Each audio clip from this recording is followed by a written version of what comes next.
Well, this is a car that's way ahead of its time. 1953 Studebaker Commander. Look at the styling of this thing. It's beautiful. Absolutely gorgeous. You know, the way the hood is. I mean, this is like, it's amazing this company went out of business. I mean, I don't know why. Maybe you're fighting at the top of the corporate level. This car is so far ahead of its time. It's like light years ahead of anything from a 53.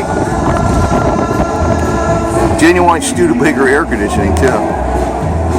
What's that? Look at it. Look at the way the instruments are laid out.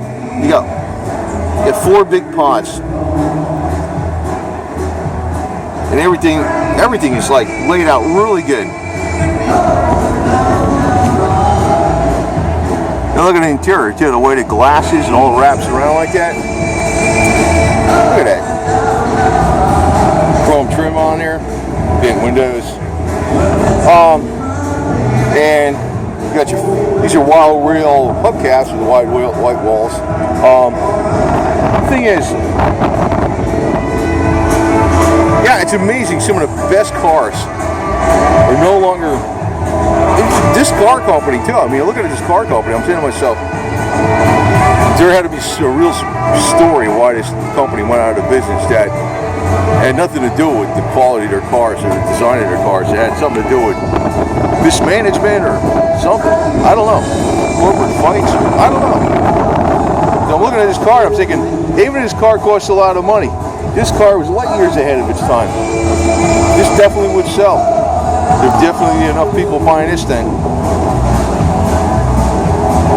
I mean, Ford, Chevy, Dodge, Chrysler, whatever the heck they weren't making stuff like this. It's a beauty and a half. Get around the other side again. No, this is a 53, remember. I mean, you can make this car today, and you could say it would sell.